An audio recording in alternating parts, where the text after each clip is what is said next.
Assalamualaikum warahmatullahi wabarakatuh. Hari ini kita akan mulai materi kita. Kita akan membahas mengenai risiko kredit ya, risiko perkreditan. Ini total mahasiswa sebanyak 19 mahasiswa. Ready semua ya. Jadi saya harapkan stay di tempat. Jadi kelihatan dari sini ya. Oke, jadi berdasarkan peraturan OJK nomor 18 POJK 03 tahun 2016, yang dimaksud dengan risiko kredit adalah risiko kerugian akibat kegagalan pihak lain dalam memenuhi kewajiban kepada bank, termasuk risiko kredit akibat kegagalan debitur, risiko konsentrasi kredit, counterparty credit risk, dan settlement risk. Kita tahu bahwa dalam perbankan, total kredit yang diberikan atau portofolio kredit itu komposisinya ya, komposisi profitnya itu adalah yang terbesar ya. Di samping untuk jasa-jasa yang lainnya atau fee-based income, nilai daripada keuntungan bank dari kredit itu adalah paling besar, sehingga potensi risiko-risiko yang nanti akan terjadi itu oleh bank itu akan dimitigasi dan harus dilakukan mitigasi. Jadi kalau kita lihat pemberian kredit itu ada dua jenis.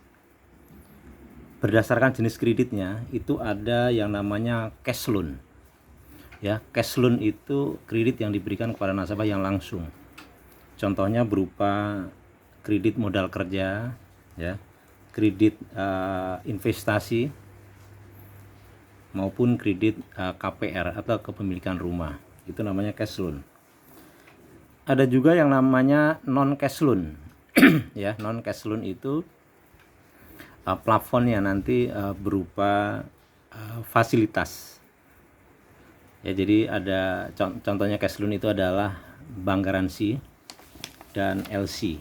Ya, bank garansi nanti ada plafonnya. Kita tahu bahwa bank garansi yang pertama nanti contohnya Adi punya perusahaan ya. Kemudian perusahaan itu melakukan tender proyek contohnya kepada Wijaya Karya, Utama Karya, dan lain-lain.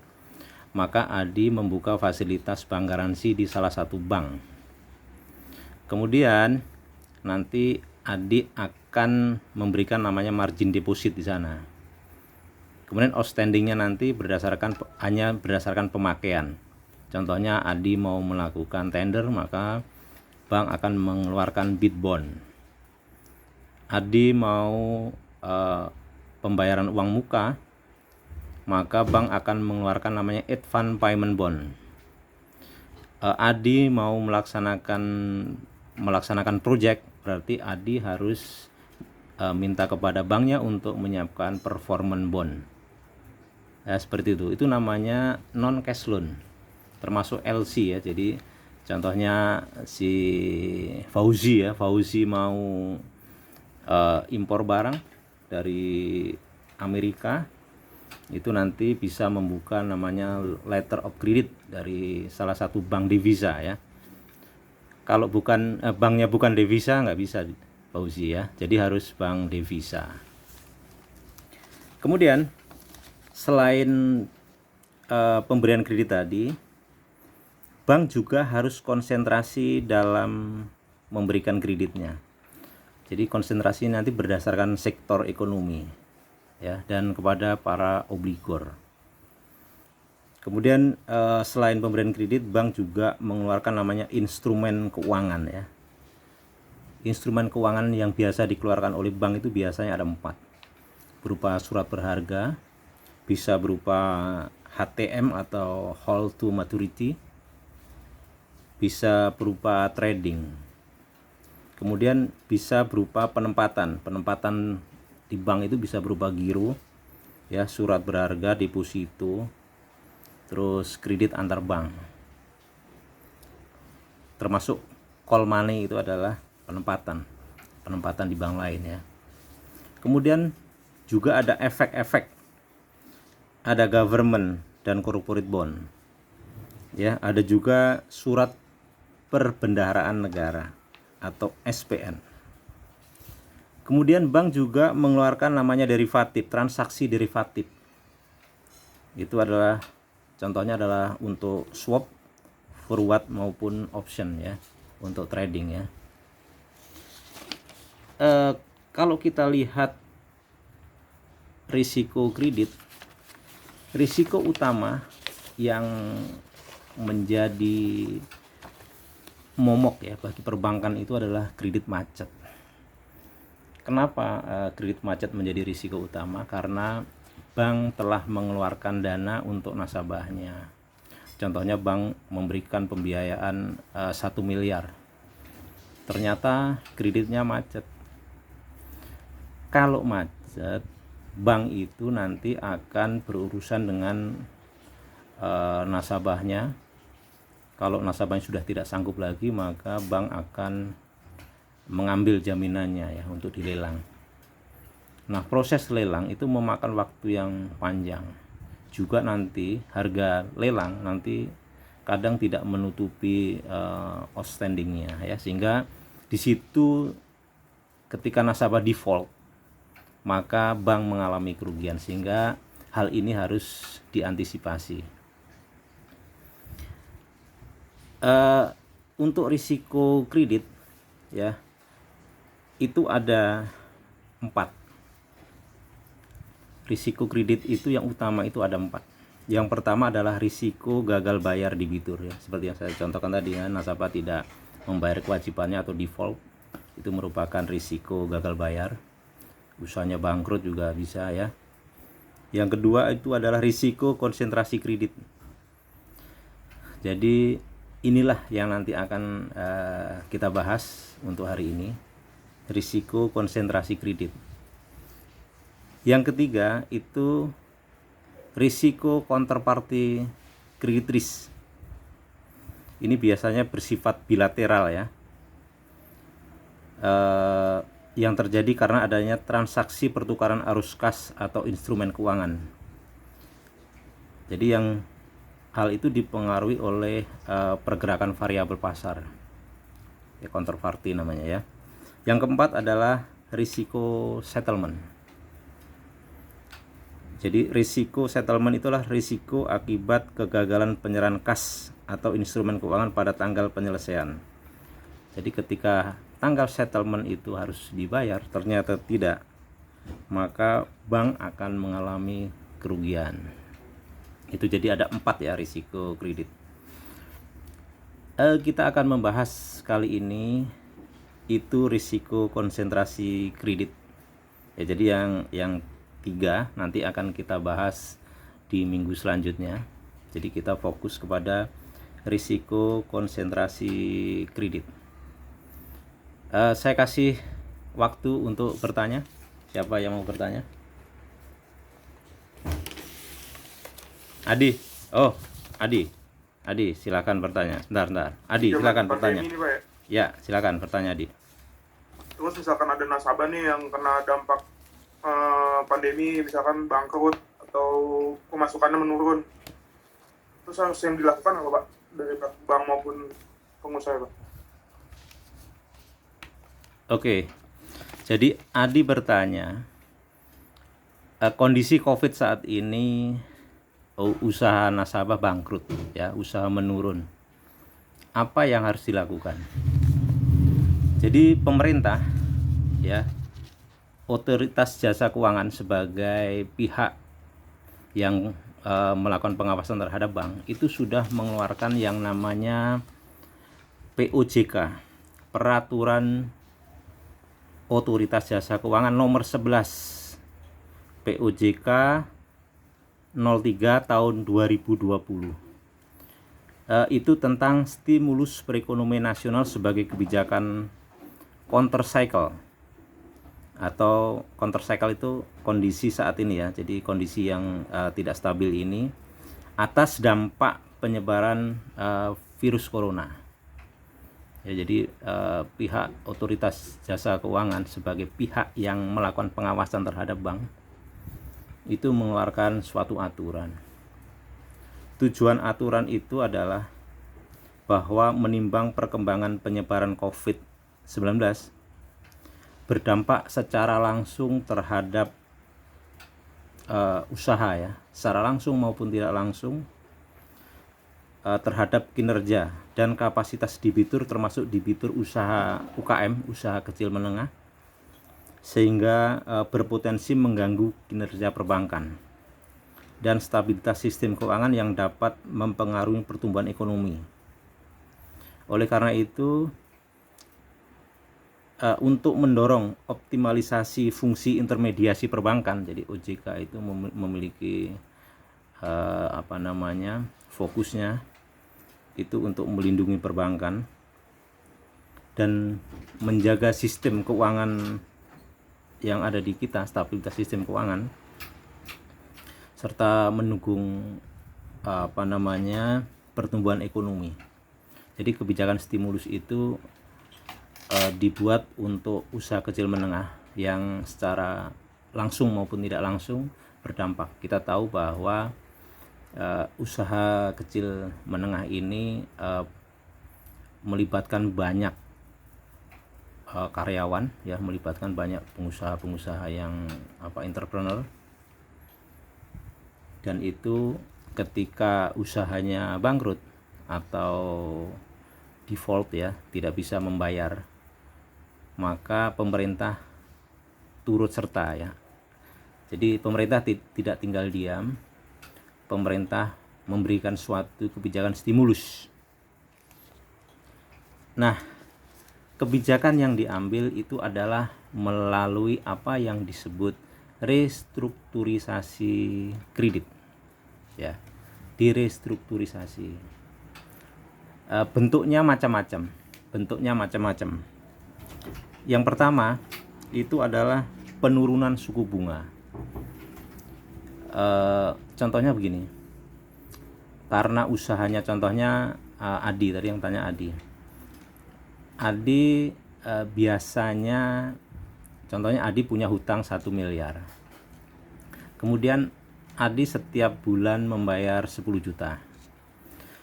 Dengan kondisi saat ini usaha kecilnya si Adi itu kita anggap menurun ya, bukan bangkrut ya, menurun itu contohnya Adi bisnisnya adalah contohnya rumah makan ya, atau restoran ya. Restoran saat ini kita tahu kondisi Jakarta menerapkan PSBB sehingga pengunjungnya sepi ya. Banyak restoran-restoran yang mengalami kesulitan likuiditas atau cash flow-nya. Tadi Adi berapa? 10 juta contohnya sebulan ya. Maka contohnya Adi minjem di bank A, maka bank itu akan minta Adi untuk memberikan semacam laporan cash flow, berapa saat ini pendapatan atau penghasilan atau omsetnya saat ini. Kalau dulu mungkin omsetnya sebelum krisis ini ya, omsetnya contohnya dalam 1 bulan Adi bisa 3 miliar. Saat ini 1 bulan itu paling besar contohnya 500 ya. 500 itu berarti untuk menggaji karyawan, untuk biaya operasional ya, itu nggak menutupin karena harga pokoknya termasuk tinggi, sehingga bank memberikan keringanan. Jadi tidak membayar 10 juta, suku bunganya diturunkan sehingga Adi hanya membayar contohnya bunganya saja 2 juta seperti itu. Jadi Adi masih menghemat 8 juta ya setiap bulannya ya. Nanti diukur. Jadi nanti ada namanya marketingnya akan datang ke tempat Adi, akan menghitung dulu ya. Nanti kemudian dari marketing akan dimasukkan kepada namanya credit review yang akan mereview apakah benar terjadi penurunan itu. Itu yang pertama ya, penurunan suku bunga. Yang kedua itu perpanjangan jangka waktu kredit. Contohnya Adi tadi jangka waktunya 3 tahun, karena kondisi seperti ini diperpanjang. Otomatis kalau jangka waktunya diperpanjang, maka kewajiban Adi yang tadinya 10 juta itu bisa turun, mungkin bisa 5 juta atau bisa 3 juta, bisa diperpanjang setahun. Ya, seperti itu ya, Di. Yang ketiga itu pengurangan tunggakan pokok, ya, dikurangin tunggakan pokoknya dikurangin. Ya, selanjutnya pengurangan tunggakan bunga. Kemudian ada lagi namanya penambahan fasilitas kredit atau pembiayaan. Ya, kalau dilihat tergantung kredit reviewnya, melihat kondisi perusahaannya Adi seperti apa, itu bisa namanya justru bisa ditambah ya untuk cash flow-nya supaya tidak berdampak nanti atau tidak bangkrut seperti itu. Kemudian bisa yang terakhir bisa konversi kredit ya, bisa pembiayaan menjadi penyertaan modal sementara. Kalau usahanya sudah kondisinya sudah menurun, kemudian ada potensi ke depannya, itu bank bisa membuat penyertaan sementara. Nah, yang penting saudara-saudara sekalian, yang 6 hal tadi jangan mengasumsikan bahwa ketika dilakukan contohnya si Adi tadi, perpanjangan, kemudian penurunan suku bunga dan lain-lain tadi, utang pokoknya dihapus oleh bank. Itu tidak. Jadi nanti contohnya yang si Adi tadi kan 10 juta, hanya membayar contohnya 1 juta lah ya. Yang 9 juta tadi nanti dihitung. Yang 9 juta contohnya untuk tempo 10 bulan. Ya berarti 9 kali 10 ya 90 juta. 90 juta nanti itu di deferred ya, atau ditangguhkan. Dan nanti harus dibayar nanti. Dibayarnya nanti ketika kondisi COVID ini sudah selesai atau kondisi usaha Adi itu sudah mulai membaik. Ya, jadi jangan seolah-olah ini ada kebijakan dari OJK ya, kemudian langsung wah enak sekali nih, langsung kita nggak bayar saja deh, langsung kita pemutihan, nggak bisa. Atau contohnya ada teman-teman kita yang pinjam di leasing ya, pinjam motor, kemudian untuk 6 bulan ini Bapak tidak perlu bayar, hanya untuk bayar bunganya saja sebesar 100.000, contoh seperti itu. Terus miskomunikasi, seolah-olah wah ini gratis nih, hanya bayar 100.000. Tidak, jadi 100.000 sisanya tadi yang pokoknya tadi itu akan diperhitungkan nanti di 6 bulan yang akan datang. Jadi dihitung ya, jangan wah seneng sekali ya, jadi seolah-olah enak banget ini, aji mumpung ya, bukan ya. Maka di beberapa pengumuman itu disebutkan bahwa kebijakan ini tidak menghapuskan ya, namun kebijakan ini menunda, deferred ya, menunda aja. Oke Adi, jelas Adi? Iya Pak, udah cukup Pak. Ini teman-teman ada yang punya fasilitas kredit motor atau mobil? Ada? Fauzi ada? Fauzi ada fasilitas? Nggak ada, Pak. Nggak ada. Oh, nggak ada. Thalia ada?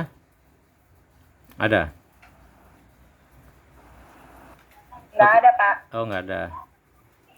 Selanjutnya siapa yang mau bertanya lagi? Selanjutnya.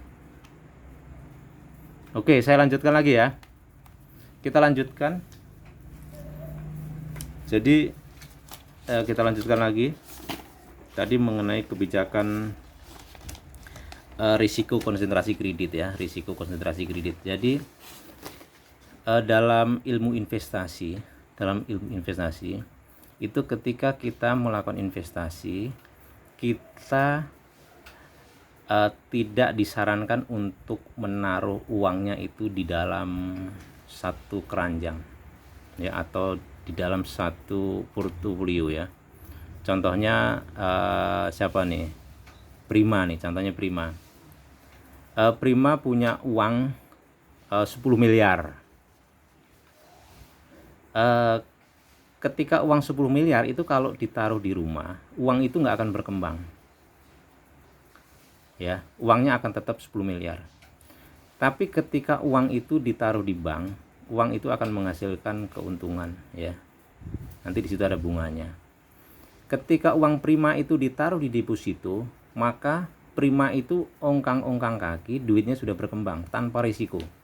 Selama sesuai dengan bunga yang dijamin oleh LPS, ya. Selama bunganya itu dijamin oleh LPS, prima ongkang-ongkang kaki nyantai di rumah, duit 10 miliar tadi sudah bisa berkembang biak. Ada lagi investasi saham. Contohnya prima nggak puas dengan 5%. Prima mendapat informasi dari salah satu sekuritas, di situ bisa menghasilkan return contohnya bisa 20% sampai 30%. Yang menjadi pertanyaan, bisa nggak itu? Bisa di saham. Ya. Tetapi di saham itu dalam ilmu investasi high risk, high return. Jadi ketika pas untungnya bisa besar, bisa 20%, bisa 30%. Tetapi ketika rugi bisa 30%, bisa 50%, bisa habis. Ya. Kemudian prima investasi juga di properti. Ya, uangnya kan banyak, 10 miliar. Nah, oleh karena itu konsentrasi kredit modelnya sama. Jadi prima tadi sebagian dananya itu tidak seluruhnya ditaruh di deposito, tidak seluruhnya ditaruh di saham, tidak seluruhnya ditaruh di investasi contohnya untuk pembelian tanah dan bangunan. Tapi prima melakukan switch, ya, membagi risiko. Ada sebagian mungkin 20% di deposito, saham cukup 10%, sisanya prima belikan ruko, ya, atau tanah yang marketable, daerahnya bagus sehingga nanti pertumbuhannya cepat. Seperti itu. Sama dengan di dunia perbankan. Ya. Jadi di perbankan itu ada berbagai macam sektor, ya, atau segmen kredit, segmennya, ya. Ada namanya segmen korporasi. Segmen korporasi itu untuk kredit yang skalanya besar, ya, di atas 100 miliar. Ya, perusahaan yang utangnya besar, Wijaya Karya, ya, pembangunan jalan tol, pembangunan bandara, pembangunan jalan-jalan raya nasional, itu membutuhkan dana yang besar. Kemudian ada yang komersil, ya, di bawah itu sampai mungkin tergantung banknya, ya, sampai dari 50 miliar sampai 100. Ada juga yang retail, ya, retail. Ada juga yang usaha kecil menengah. Usaha kecil menengah itu mulai dari mungkin dari 100 juta sampai 5 miliar atau 10 miliar, ya, tergantung banknya. Jadi antara bank satu dan bank lain itu berbeda-beda. Nah, kita tahu kelompok pertama kemarin menyampaikan mengenai terjadinya krisis ekonomi, ya. Telah terjadi krisis ekonomi di tahun 97-98, ya, krisis ekonomi. Kemudian sehubungan dengan risiko konsentrasi kredit, kita tahu bahwa di Amerika itu pernah terjadi krisis karena masalah risiko konsentrasi di salah satu produk, ya, yaitu yang namanya, pernah mendengar subprime mortgage? Pernah mendengar? Nadia pernah mendengar namanya subprime mortgage? Oke, Nuraini pernah mendengar? Apa, Pak? Pernah mendengar namanya kasus di Amerika namanya subprime mortgage? Belum pernah, Pak. Oke, belum pernah, ya. Siapa nih? Khodrun pernah mendengar? Qadrun pernah mendengar krisis? Belum pernah, Pak. Oke. Farawati pernah mendengar? Belum. Radita pernah mendengar? Pernah mendengar namanya Sabrim Morgit? Belum. Oh, belum. Prima pernah mendengar? Pernah mendengar? Belum, Pak. Belum, Pak. Oh, belum ya. Oke, ya. Jadi kalau belum saya terangkan.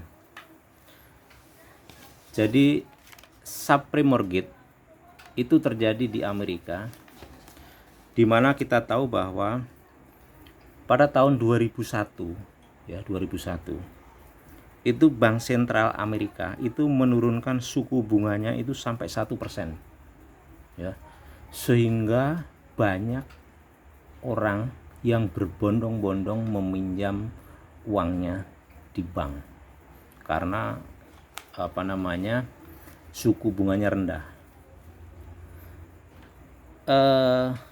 Akhirnya bank memberikan kemudahan kepada peminjam untuk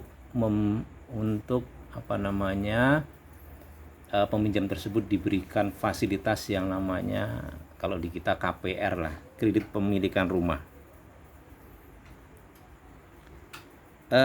Yang terjadi adalah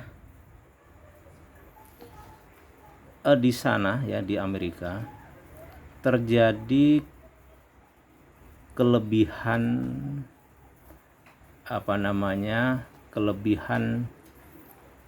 nasabah yang memiliki fasilitas KPR. Total portofolio atau outstanding ya daripada fasilitas perumahan di seluruh Amerika itu sebesar 605 miliar US dollar ya.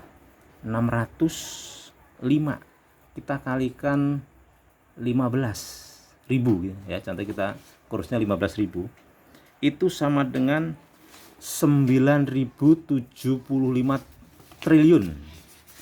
Oh, besar nggak itu? 9.000 triliun. Besar tidak? Besar. Kita tahu ya, APBN kita ya, pendapatan negara kita itu di tahun 2000 itu ada berapa? Pendapatan negara di tahun 2000. APBN 2000 ya. Pendapatannya berapa? Qadrun tahu berapa? Nggak tahu, Pak. Wah, aku nggak tahu, nggak pernah baca koran nih. Farawati, Farah. Nggak pernah baca koran, Pak. Farawati, berapa APBN, anggaran pendapatan dan belanja negara kita di tahun 2000? Farah? Wah, nggak tahu juga, gimana nih? Ini di rumah nonton YouTube mulu ini kali. Aulia, berapa APBN tahun 2000? Nggak tahu, Pak. Waduh, bener ini nonton sinetron ini kali ya. Gimana ini ya? Jadi pendapatan negara kita itu 2.233 triliun ya, pendapatan itu didapat dari, yang terbesar itu adalah dari pajak, pendapatan pajak ya. Pajak itu 1.800-an triliun ya. Kemudian dari yang bukan pajak 367 triliun ya. 367 triliun. Kemudian yang hibah itu sisanya dari 2.200 triliun tadi. Kalau belanja negara berapa? Belanja negara itu di atas pendapatan negara ya. Belanja negara kita itu 2.540 triliun. 2000 ya, belanja negara itu ada belanja negara untuk pemerintah pusat, ada yang untuk transfer ke daerah ya, untuk dana desa ya, kita tahu ada dana desa kan, sehingga terjadi selisih minus ya, antara pendapatan di neraca itu kan harus antara aktiva sama pasifa kan harus sama, ini beda. Jadi contohnya Zulfikar pendapatannya sebulan 5 juta, pendapatan 5 juta, kemudian Zulfikar pengeluarannya 6 juta, minus ya, minus. Minus. Nah ini Minus, Pak. di kita itu minusnya 307 triliun ya, tahun itu 307 triliun, banyak nggak itu? Banyak nggak? Banyak. Hah? Banyak. Banyak, Pak. Banyak. Oh banyak ya. Banyak, Pak. Oke, kita lanjut. Untuk subprime mortgage tadi ya, namanya krisis. Krisisnya itu terjadi di pertengahan tahun 2006 ya. Amerika mengalami krisis gara-gara harga properti di sana hancur. Terlalu over awalnya kan. Jadi awalnya itu pemberian kredit itu diberikan dengan cara mudah. Ya, siapapun mungkin karena terjadi kelonggaran tadi yang saya sebutkan tadi, kelonggaran bunga kredit yang murah tadi, sehingga banyak warga yang mengajukan kredit dan oleh bank disetujui. Nah, itu repotnya. Seharusnya ketika nasabah mengajukan pinjaman, bank harus mengukur repayment capacity, kemampuan bayarnya. Debt service ratio-nya itu harus dihitung. Ya. Kita tahu bahwa kemampuan bayar tadi, kalau karyawan biasanya 2/3 ya. 2/3-nya. Ya, kalau yang bagus itu 1/3-nya lah ya. Kalau contohnya 1 juta itu 2,5 lah. Jadi yang masalah itu di situ. Nasabah-nasabah yang tadi ya, yang diberikan kemudahan-kemudahan itu, akhirnya mereka tidak sanggup untuk mengembalikan kreditnya, karena di saat itu banyak perbankan yang memberikan refinancing. Refinancing itu istilah dalam perbankan. Jadi contohnya siapa nih? Nuraini awalnya punya fasilitas 100 juta ya, jaminannya KPR rumah ya. Kemudian dengan berjalannya waktu utangnya tinggal 50 juta ya, tinggal 50 juta. Kemudian Nuraini mau mengajukan top up ya, atau penambahan lagi, di refinancing, ditambahkan lagi uangnya, tambahin lagi contohnya 30 juta, jadi utangnya jadi 80 juta. Jaminannya contohnya waktu awal nilainya mungkin waktu harga rumah masih bagus masih 100 juta seperti itu. Dengan hancurnya nilai rumah karena banyak yang mengembalikan ya, sehingga nilai rumah yang Nuraini tadi nilainya 100 juta, nilainya merosot hanya menjadi 30 juta ya, karena over supply ya, jumlah rumahnya banyak, nggak laku, rumah itu nggak laku, sehingga utangnya Nuraini masih 80 juta, terus rumahnya harga 30 juta. Nuraini mau ngelanjutin utang nggak? Mau ngelanjutin lagi nggak Nuraini? Enggak, karena apa?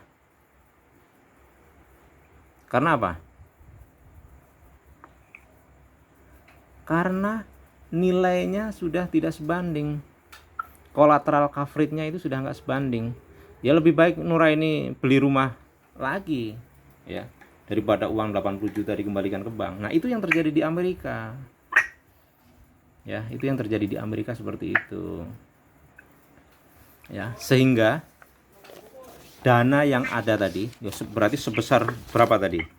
9.000 triliun. 9.000 triliun dari APBN berarti berapa kali lipatnya itu? 4 kali lipat ya. 4 kali lipat. 4 kali lipat dananya, outstandingnya KPR, subprime mortgage tadi, sehingga Amerika krisis gara-gara itu. Ya. Dari poin subprime mortgage tersebut ada hal yang harus menjadi suatu konsentrasi atau perhatian bank ya. Yang harus menjadi perhatian bank. Yang pertama, yang tadi saya sebutkan tadi, yang pertama yang harus menjadi perhatian. Yang pertama adalah pemberian kredit secara masif kepada nasabah dengan scoring yang rendah atau dengan analisa kredit yang asal-asalan ya, atau rankingnya itu sangat rendah, kemampuan bayarnya itu di bawah 1 kali. Artinya contohnya si Adi tadi sanggupnya 10 juta, ini hanya sanggup hanya 1 kalinya, di bawah 1 kali. Di bawah 1 kali ya, bukan 1 kali. Kalau 1 kali itu berarti sanggup ya. Ini repayment capacity-nya itu di bawah 1 kali angsuran. Ya contohnya kemampuan Adi tadi hanya 1 juta ya, dari 10 juta itu hanya 1 juta kemampuannya. Nah ini menimbulkan ya karena kualitasnya rendah tadi, sehingga apabila itu terjadi yang kayak Adi tadi, harusnya kemampuan yang dihitung itu 10 juta, ternyata aslinya kemampuan 1 juta, maka bank akan mengalami risiko gagal bayar atas fasilitas yang diberikan kepada Adi tadi ya. Bagaimana bisa membayar orang kemampuan Adi hanya 1 juta suruh membayar 10 juta, nggak mungkin toh. Kemudian yang kedua, pemberian kredit secara masif kepada satu sektor yaitu KPR menyebabkan risiko konsentrasi kredit ya, karena hanya memberikan jadi 9.000 triliun tadi itu konsentrasi di KPR. Yang saya bilang tadi siapa tadi? Prima tadi ketika punya uang 10 miliar semuanya ditaruh di satu wadah yang namanya saham. Ketika harga sahamnya hancur, habis nggak itu duitnya Prima? Habis, Pak. Habis ya. Makanya dalam istilah itu jangan menaruh telur di dalam satu keranjang basket, kan ada istilahnya seperti itu ya, karena nanti begitu pecah habis. Prima tadi kalau duitnya 90% ditaruh di saham, ternyata harga sahamnya anjlok habis. Ini sama di Amerika, 9.000 triliun dananya itu untuk subprime, sehingga ketika terjadi krisis kemampuan bayarnya tadi kurang, ambruk jadinya ya. Yang kedua itu. Yang ketiga, terlalu berharap kepada harga rumah yang tinggi saat recovery kredit atau saat rumah disita saat debitur gagal bayar ya. Jadi yang tadi saya sebutkan tadi, Nuraini tadi, bank terlalu berharap dengan angka 100 juta yang tadi jaminannya Nuraini tadi ya, untuk menjamin 80 juta. Harapannya itu. Ternyata realisasinya ya hanya laku 30 juta ya, hanya laku 30 juta. Yang terjadi apa?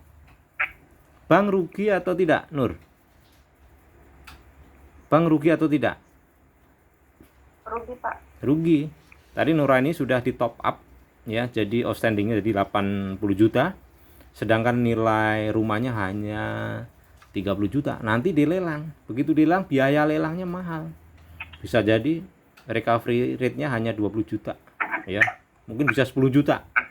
Nah itu kalau jumlahnya banyak, ini kan jumlahnya banyak, ini 9.000 triliun ya. Ini sendi-sendi perbankan itu bisa krisis, makanya di Amerika krisis seperti itu. Oke, sampai sini ada pertanyaan? Sampai sini ada pertanyaan? Pak, saya. Ya, Prima. Pak. Krisis subprime mortgage waktu di AS itu bisa terjadi nggak di Indonesia dengan kondisi yang sekarang? Sebab Ah, kan ada kebijakan ya, Pemprov DKI yang misalkan DP rumah 0%. oke, Itu kan berarti seleksinya sangat ya. Menurut saya sih terlalu kurang-kurang inilah oke, seleksinya. Terus lagi ditambah dengan kondisi COVID sekarang ini, Pak. oke. Kira-kira bisa nggak, Pak, kita sampai kena imbas seperti waktu tahun 2007? Eh, jadi gini, saat ini perbankan itu adalah salah satu lembaga keuangan yang paling aman. Apalagi kita tahu bahwa sekarang itu di perbankan ada aturan-aturan yang sangat ketat. Ya, jadi di bank itu penyaluran kredit itu sudah, yang saya bilang tadi, sudah dibagi per sektor industri, atau sudah dibagi per sektor tadi. Ada yang corporate, ya, komersil, ada yang retail, ada yang usaha kecil menengah. OJK selaku pihak pengawas itu sangat ketat sekali untuk melihat ini. Kan setiap bulan itu OJK melakukan audit, ya, melakukan audit rutin kepada perbankan.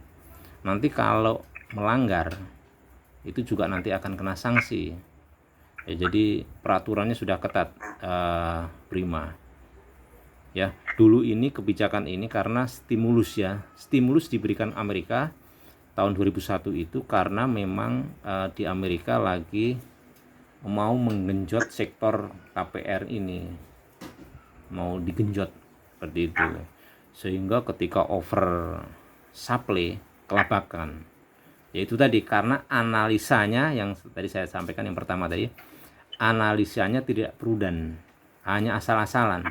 Orang yang seharusnya kemampuannya itu hanya 1 juta dikasih yang angsurannya 10 juta.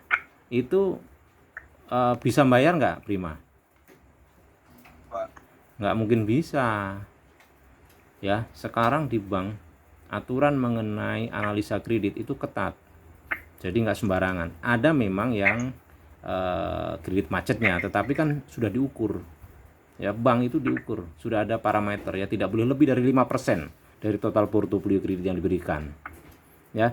Rata-rata perbankan di kita, ya, rasio NPL, non performing loan, itu di bawah 2%, ya. Data dari Bank Indonesia, ya, data dari Bank Indonesia, rasio untuk NPL gross di Desember 2019 itu 2,5%. Kemudian di Maret 2000 itu 2,74%. Itu gross. Netnya, bersihnya, rasio kredit bermasalahnya tahun Desember 2019 hanya 1,1%. Tahun Maret 2000 itu hanya 0,98%. Nah, ya. Jadi OJK mengukur itu, Prima. Jadi kalau bank ada konsentrasi kreditnya ke KPR terlalu banyak, itu nanti kena aturan, ya. Jadi mungkin kejadian di Amerika itu tidak akan terjadi di Indonesia. Loh, Pak, kenapa bisa terjadi krisis Pakto 9 berapa kemarin, Prima? Yang Pakto kemarin yang kita bahas di awal. Pakto dari 83, ya, 87, ya. Di situ memang pemerintah itu membuka kemudahan-kemudahan kepada pengusaha untuk membuka bank, ya. Karena diharapkan dengan banyak dibukanya bank, maka sektor industri itu akan berkembang. Yang terjadi adalah krisis di tahun 97. Banyak bank-bank yang ditutup atau beku, ya, bangkrut, ya. Ada namanya bank BBO, bank beku operasi, ya. Ada BBKU, bank beku kegiatan usaha. Itu karena itu bank tidak menjaga fasilitasnya, ya. Kita tahu banyak yang obligor besar atau pemilik bank banyak yang kabur karena apa? Ngambil dana BLBI, ya. yang kan banyak yang masuk penjara gara-gara bantuan likuiditas Bank Indonesia digunakan oleh grupnya sendiri. Kalau sekarang nggak bisa. Sekarang itu batas maksimum pemberian kredit kepada grup ya itu diatur tidak boleh lebih dari 5% ya dari portofolio kreditnya ya dari dari modal banknya itu tidak boleh lebih ya, sehingga hal tersebut kemungkinan kecil prima terjadi ya, asal itu tadi syaratnya ya, bank tidak mempermudah sekali dalam memberikan persetujuan kredit karena itu risikonya tinggi. Oke, ada lagi pertanyaan sampai di sini? Ada lagi? Oke, kalau tidak ada berarti ya untuk pertemuan kali ini yang kita bahas mengenai risiko konsentrasi kredit cukup sekian. Kemudian kita akan masuk kepada presentasi yang akan dilakukan oleh kelompok 2. Kelompok 2 itu Fauzi dan Muhammad Iqbal. Fauzi mana? Fauzi? Ya, Pak. Oke, Fauzi siap dan Muhammad Iqbal Malik siap? Siap, Pak. Siap. Oke, saya tutup YouTube ini. Semoga ini bermanfaat untuk kita semua. Assalamualaikum warahmatullahi wabarakatuh.